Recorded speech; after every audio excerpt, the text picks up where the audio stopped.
ইলিশ মাছের মুড়ো দিয়ে কচুরলতি কার না ভালো লাগে বলুন তো। গরম ভাতের সাথে এই রকম একটা রেসিপি থাকলে তাহলে তো পুরো জমে যায়। নমস্কার, পূজা সেলদি কিচেনে আরও একটি নতুন রেসিপিতে আপনাদের সবাইকে স্বাগত। আজকে আমি আপনাদের সাথে শেয়ার করব কচুরলতি খুব তাড়াতাড়ি আর খুব সহজে কিভাবে পরিষ্কার করা হয়, আর আজকের এই ইলিশ মাছের মুড়ো দিয়ে কচুরলতির রেসিপি। তো প্রথমে এই যে কচুরলতিটা দেখতে পাচ্ছেন একদম টাটকা, আর এই কচুরলতিটা এখনও কিন্তু অনেক বড় হবে, অনেক সরু, একদম জালি এই কচুরলতি।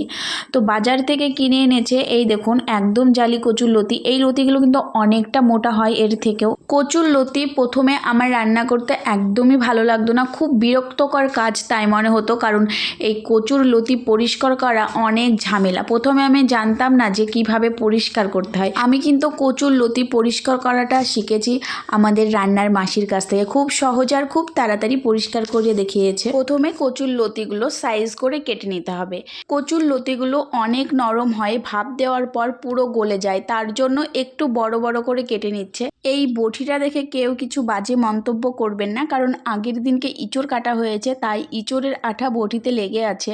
আর ইঁচড়ের আঠা কিন্তু খুব তাড়াতাড়ি ছাড়ানো যায় না। আগের দিন খুব তাড়াতাড়ি রান্না করেছে, আর সত্যি কথা বলতে মাসি এখন নিজের হাতেই গুছিয়ে রান্না টান্না করে, তার জন্য পরিষ্কার করার সময় পায়নি। আজকের রেসিপিটা বানাতে যা যা লাগবে, এখানে কিন্তু সমস্ত উপকরণ রেডি আছে, তেমন বেশি কিছু লাগবে না, কয়েকটা উপকরণ লাগবে, আর সমস্ত কিছু কিন্তু ঘরোয়া উপকরণ।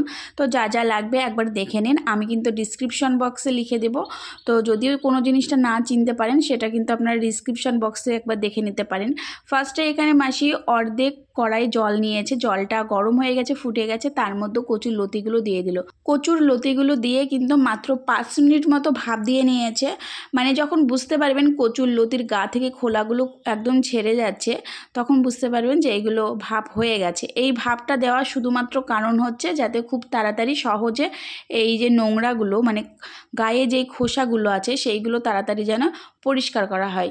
এটা কিন্তু আমি আগে জানতাম না, আমি কাঁচা অবস্থাতে সেটা পরিষ্কার করতাম, অনেক সময় লাগতো। আমি তো এর ভয়ে রান্নাই করতাম না, মানে কচুরলতি পরিষ্কার করা এতটাই ঝামেলা, আমি ভয়ে রান্নাই করতাম না। আমার খুব রাগ হতো আগে, কিন্তু খেতে আমার অনেক ভালো লাগে। আর এই লচুর তরকারি সত্যি বলছি আমাদের বাড়ির সবাই ভালোবাসে।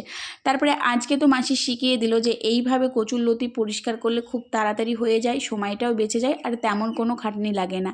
তো আজকে মাসির কাছ থেকে এটা আমি নতুন শিখলাম। তো মাসি দেখছি ঝটপট এখন এই কচুরলতির খোসাগুলো ছাড়িয়ে নিচ্ছে। আর এবার একটা মশলা বানাবে, মানে কচুরলতিগুলো সমস্ত ছাড়ানো হয়ে গেছে, এখন রান্নাটার জন্য মশলাটা বানাবে। তো প্রথমে দিয়েছে কালো সর্ষে, তারপরে 1 চামচ মতো দিয়েছে জিরে, ঝালের জন্য এখানে দিয়েছে কাঁচা লঙ্কা, আর ঝালটা আপনাদের স্বাদ মতো দিবেন। তবে এই কচুরলতি ইলিশ মাছের মুড়ো দিয়ে রান্না করলে একটু ঝাল ঝাল দিলে বেশ খেতে ভালো লাগে। এবার জল দিয়ে এটা পেস্ট করে সাইডে রেখে দিচ্ছে। এদিকে মাছের মুড়োটায় একটু লবণ আর একটু হলুদ মাখিয়ে দিচ্ছে। এটা কিন্তু আজকে রান্না, তার জন্য একটাই মুড়ো দেওয়া হয়েছে।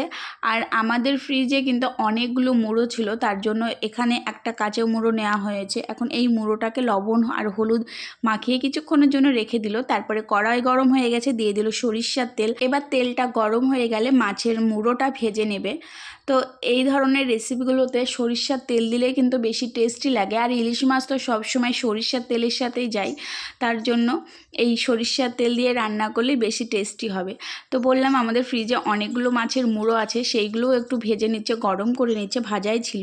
তো মাছের মুড়োগুলো নামিয়ে নিয়েছে। এবার ফোড়নে দিয়ে দিল তেজপাতা, কয়েকটা দিয়ে দিল শুকনো লঙ্কা, আর দিয়ে দিল পাঁচফোড়ন, কলাইয়ের ডাল। আমি কিন্তু এই ধরনের রেসিপিগুলোতে বেশিরভাগ কালিজিরি ফোড়ন দিই। তো মাসি বলল পাঁচফোড়নের মধ্যে অনেক পরিমাণে কালিজিরি আছে, তার জন্য এক্সট্রা করে কোনো কালিজিরি দিল না। সমস্ত কিছু একসঙ্গে ফোড়ন দেওয়ার পর কলাইয়ের ডাল দেওয়া হয়েছে, তার জন্য একটু ভেজে নিচ্ছে। ভাজা যখন হয়ে যাবে তখন এর মধ্যে যেই কচুরলতিটা আগে থাকতে পরিষ্কার করে রাখা হয়েছিল সেইগুলো এর মধ্যে দিয়ে দিল। এবার কচুরলতিটা ভালোভাবে ভেজে নিতে হবে।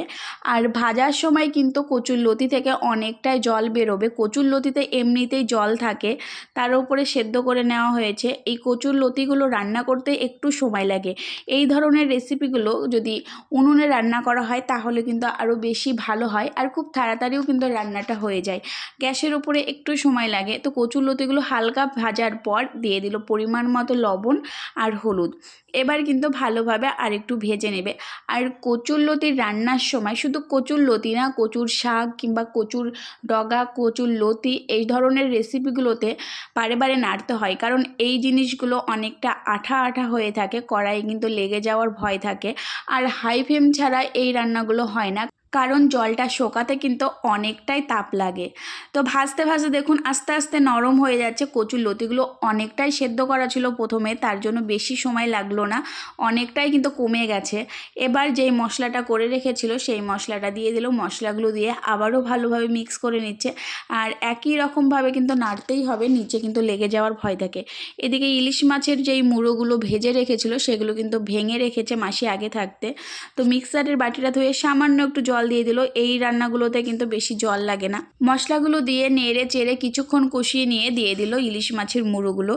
এবার মুড়োগুলোর সাথে আস্তে আস্তে মশলাগুলোও কষতে থাকবে, সাথে ইলিশ মাছের মুড়োগুলোও কিন্তু খুব সুন্দরভাবে লতির সাথে মিক্স হয়ে যাবে। তো এই মাছের মুড়োগুলো দিয়ে আবারও সেম একই রকমভাবে নাড়তে থাকছে। আর আজকের পুরো রান্নাটাই কিন্তু মাসি করেছে, আমি কোনো রকমভাবে মাসিকে হেল্প করতে পারিনি। মানে মাসি নিজেই বলেছে যে আজকের পুরো রান্নাটাই আমি করব, এতদিন ধরে তুমি রান্না করে খাইয়েছো সবাইকে, আজকে আমার রান্নাটা খেয়ে দেখো কেমন হয়েছে। আমার তুলনায় মাসির রান্নাটা অনেক টেস্টি হয়েছে। তারপরে এখানে 2 চামচ মতো চিনি দিয়ে দিল। মাসি বললো একটু মিষ্টি ছাড়া ভালো লাগবে না, আর ঝালটা কিন্তু অনেকটাই দেওয়া হয়েছে, তার জন্য একটু চিনির পরিমাণটা বেশি দিল। আর তাছাড়াও আমাদের বাড়িতে সবাই সব সবজিতেই কিন্তু চিনিটা পছন্দ করে, তবে চিনিটা মানে মিষ্টিটা যদি আপনাদের পছন্দ না হয় এখানে কিন্তু একটু পরিমাণটা কমিয়ে দেবেন, তবে অল্প হলেও কিন্তু মিষ্টি দিবেন। আজকের রেসিপিটা কিন্তু ভীষণ সহজ রেসিপি, খুব তাড়াতাড়ি হয়ে যায়, তেমন কোনো খাটনি নেই বললেই চলে। এত দূর ছিল রান্নার যা যা প্রসেস এত দূর পর্যন্ত ছিল, এখন শুধু বারবার নাড়তে হবে, না হলে দেখতে পাচ্ছেন এই যে আঠা আঠা তলায় লেগে যাচ্ছে, এই লেগে যাওয়ার ভয়টাই বেশি থাকে, লেগে গেলে কিন্তু খাওয়া যাবে না, পোড়া পোড়া গন্ধ লাগবে। তার জন্য বারে বারে নাড়তে হবে তলায় যাতে লেগে না যায়। তো নাড়তে নাড়তে যখন দেখবেন একদম এরকম হয়ে এসেছে আর পুরো আঠা হয়ে উঠে আসে, তখন বুঝতে পারবেন আপনার রান্নাটা কিন্তু একদম কমপ্লিট হয়ে গেছে।